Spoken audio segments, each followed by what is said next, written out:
International education. The classrooms, the staff rooms, the lives built far from home. This is The Common Room. I'm Joshua Sussex. Let's talk.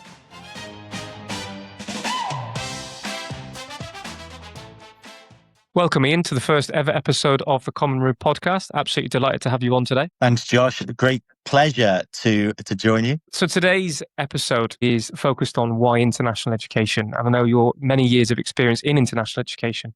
But before we get into that, could you just give me a bit of background of yourself, where you started in your journey to get into that first international role? Firstly, let me just make it very clear. I wasn't beginning to become a teacher.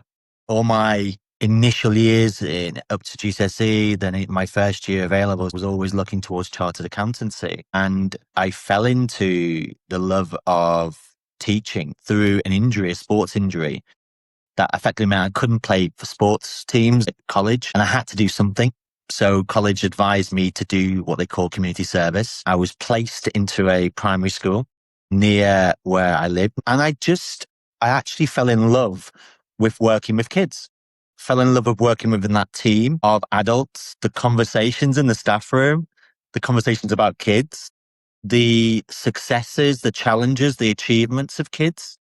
And in a relatively small and short time, I changed my direction for my university applications into teaching with primary education, with mathematics. And in 1993 at Liverpool Hope University, 4 years as a Bachelor of Education, qualified with a decent degree, got my first job, and that was it. And in 1997, on the 1st of September, becoming a fully qualified teacher with a class, suddenly when that door shut, with, I think it was 34 children in a class of year 3, that was a journey that I don't ever look back on with any regret. And to get where I am today as an international, it took me on a journey through different positions in the UK. Very fortunate, I fell into headship quite early. I was able to gain positions quite quickly. Had my first headship at the age of 31. And by the time I left the UK, I'd left with having led 3 schools in the UK as a primary head teacher. And decided to try something different. There was a lot of things in the UK that frustrated me. I felt I was being controlled and directed a lot in terms of leading the school. Ofsted sitting on my shoulder, that always waiting for the next inspection. Local authority who have got Ofsted on their shoulders, coming in, talking to you about what they're expecting to see. There was autonomy, but not the autonomy that I feel I had now. And there was also that thing of, as a primary head teacher, my year 6s would often go to 2 or 3 or even 4 or 5 secondary schools. And the moment they left me, that was it. There was no involvement with me anymore.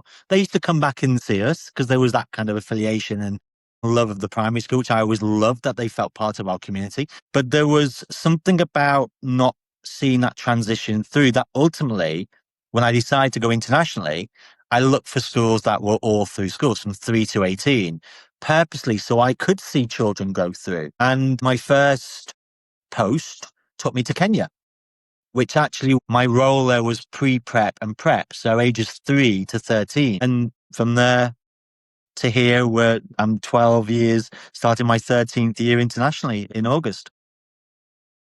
Brilliant. So I'd imagine quite a big change from Liverpool to Kenya. And my question to you would be, what is the hardest change, the most significant differences between living and working in Liverpool and living and working in Kenya?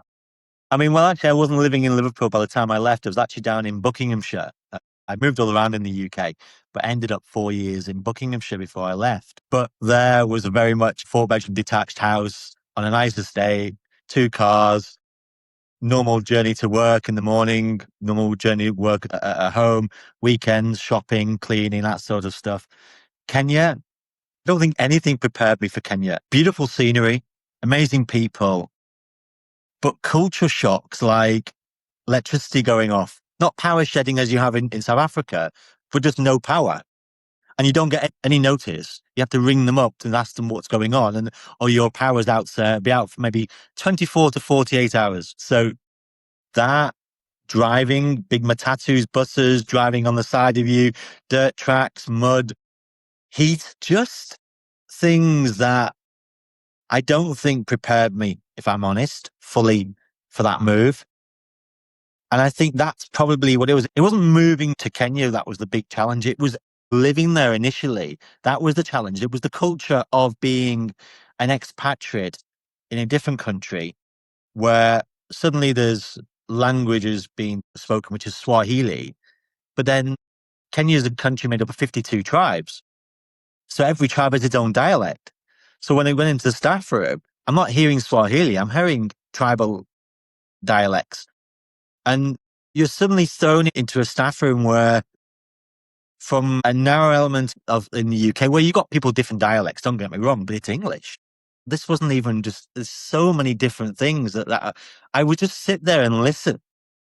And I'd find myself lost and immersed in the culture in the staff room. So hardest thing, fitting in with the normality of living in Kenya, which is a challenge. And what about in your day-to-day operational in school? What differences did you notice with the students that you were teaching and leading? I'm in Nairobi. I'm in a school that is an international school, but is predominantly maybe 85% Kenyan students.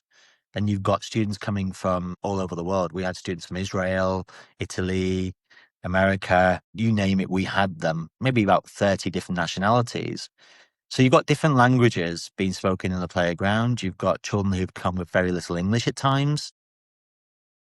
The curriculum we were leading was predominantly the same.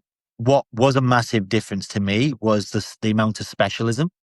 So art, DT, there was 2 languages taught, there was Swahili and French. And children had specialist English teachers, specialist maths teachers.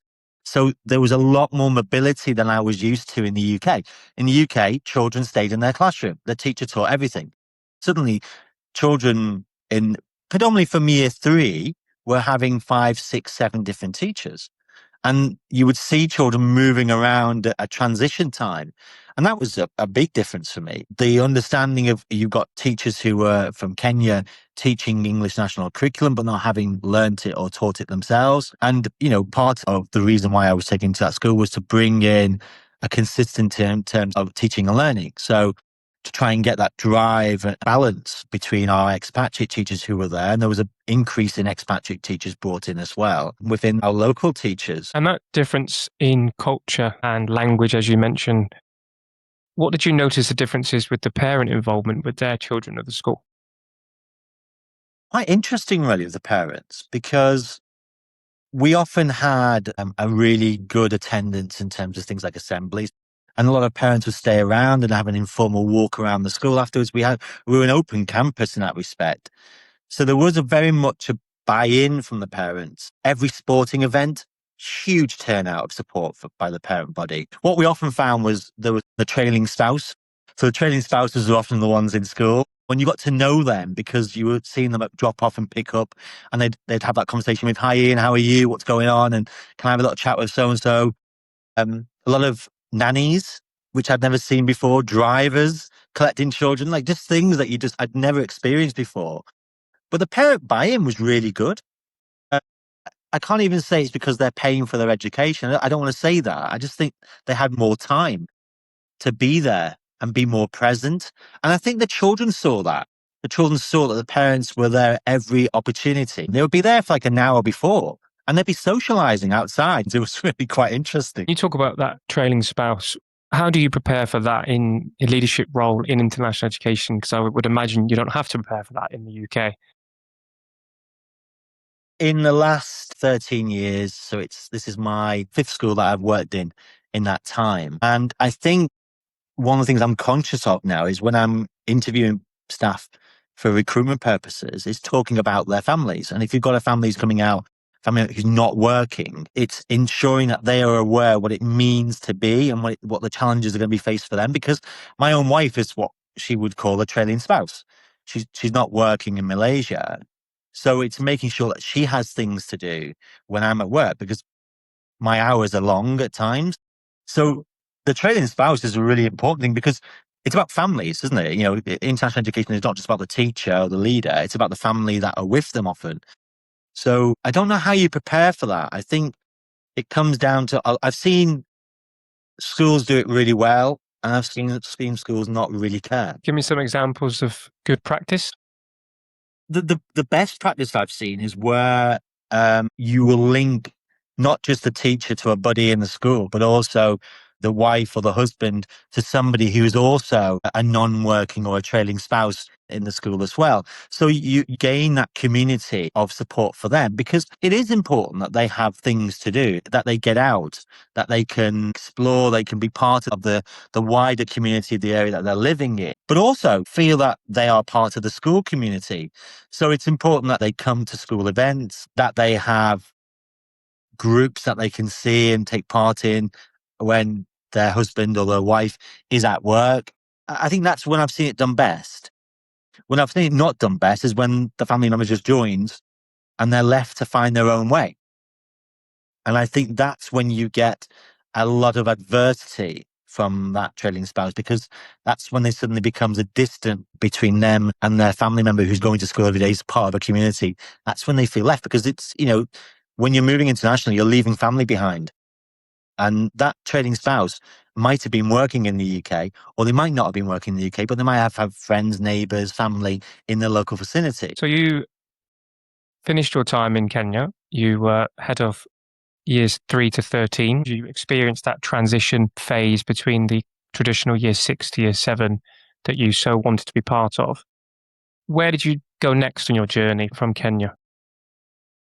From Kenya, it was the Middle East to Jordan. I was fortunate to join a great school, which was very diverse. I mean, that was 67 different nationalities, children coming from all over the world. We were the school of choice, I think, for like the consulates and the embassies, a British curriculum school again. And 4 years in that school, head of primary, finished as acting principal during COVID, which was a challenge and an interesting period of my educational leadership journey. And then from Jordan to China for 4 years, and then from China to Malaysia. Wow. So you've had quite a lot of diverse experiences. What would be the top 3 challenges you've faced when you reflect on your time in international education? When you move internationally, you're moving into accommodation. I was always fortunate to be able to find my own accommodation, but that's somebody else's apartment that you're moving into. It's not your home.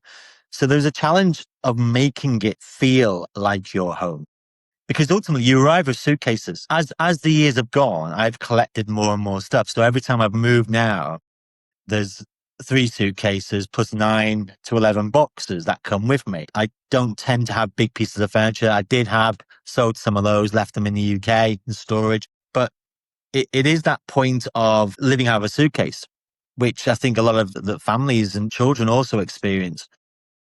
Then there's the challenge of, for every school that you go into, every country, there is a culture that you have to try and find a way to understand, because there is that point. As I've moved internationally, I've realized I am a visitor in somebody else's country. So therefore, I think the onus is on me and my family to immerse ourselves in that culture, to understand that culture. You can't take British culture and just go, right, well, I'm in China now, I'm going to live a British culture.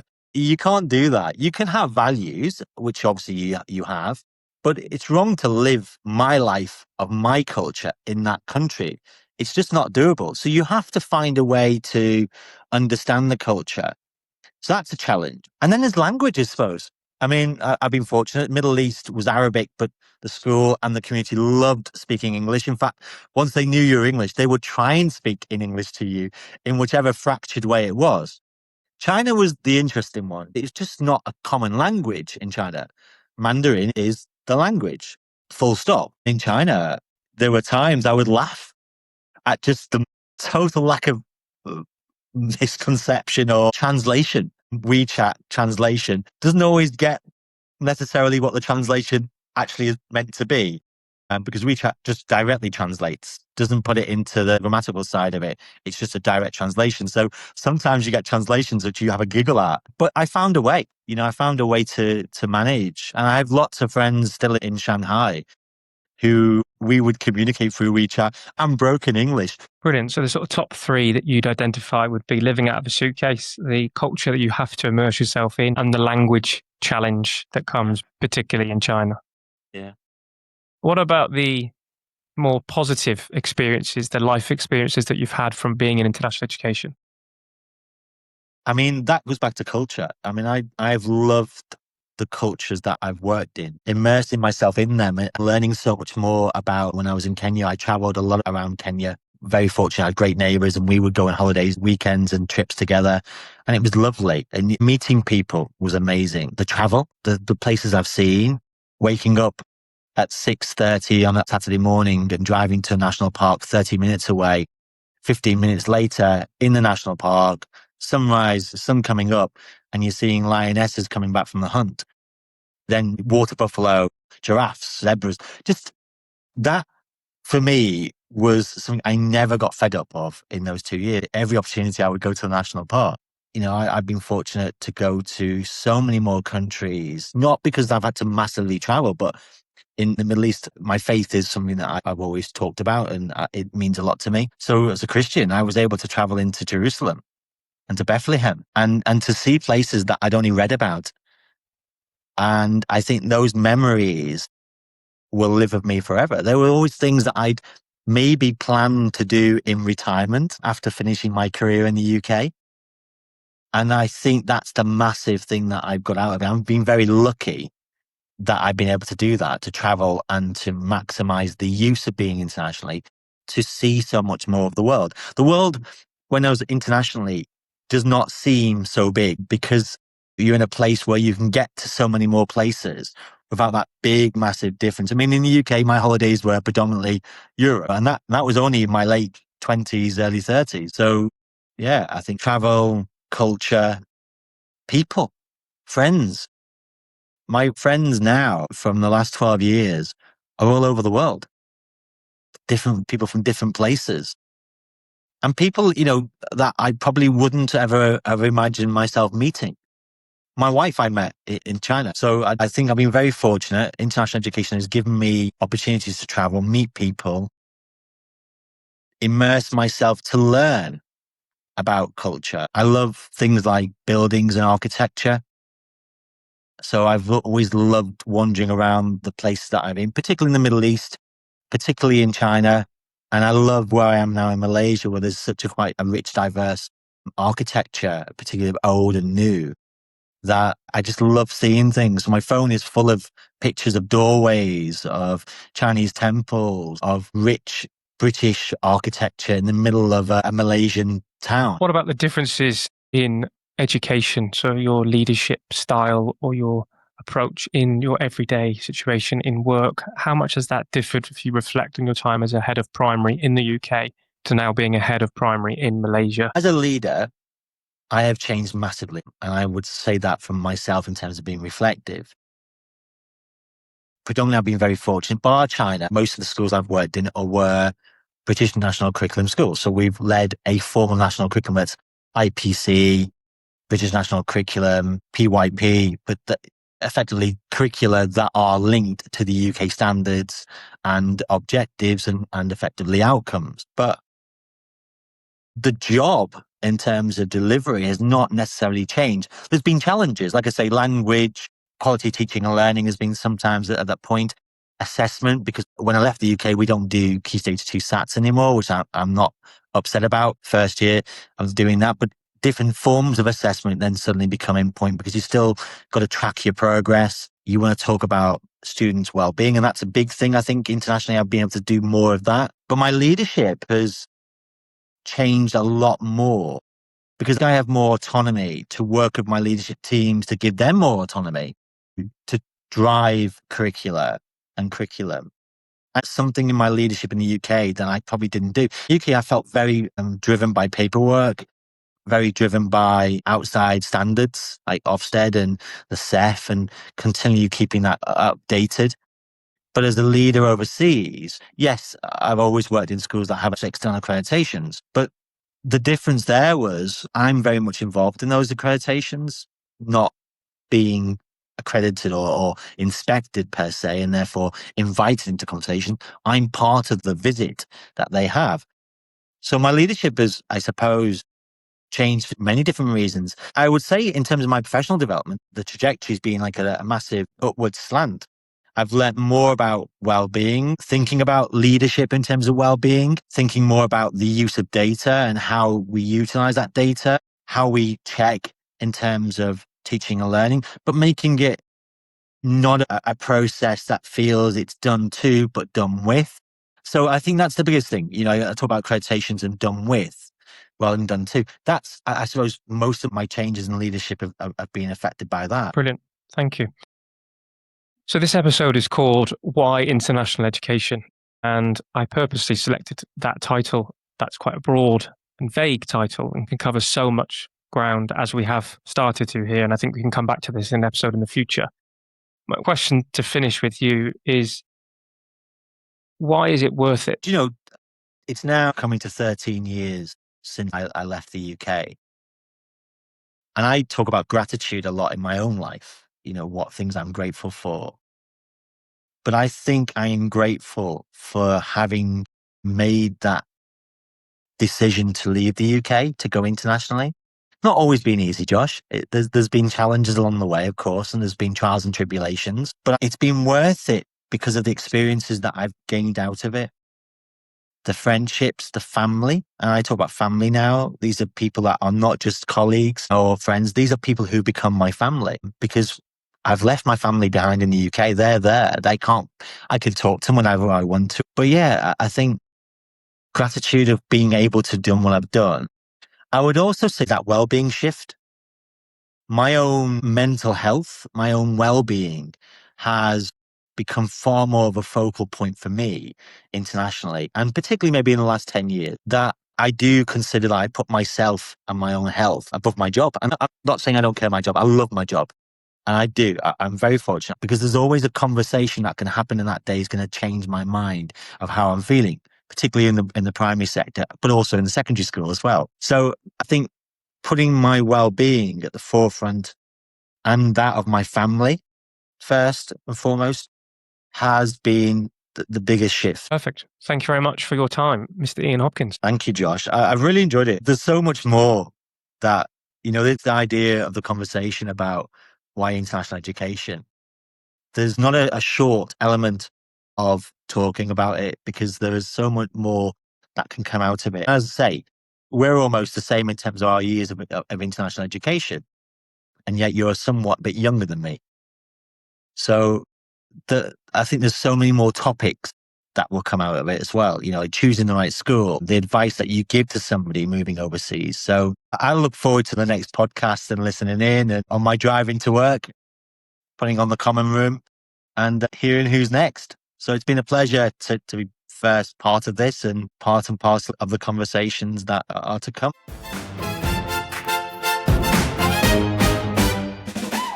Ian, thank you. What a way to open this podcast. Before I wrap up, I just want to properly place who we've been listening to today. Ian Hopkins has spent almost 30 years in education, over 20 of those in senior leadership as a head teacher, principal and acting principal across the UK, Africa, the Middle East, China and now Malaysia, where he's currently primary principal here in Penang. He's led learning from early years right through to year 13 across British, Cambridge and IB curricula, with real depth in accreditation, safeguarding and school improvement.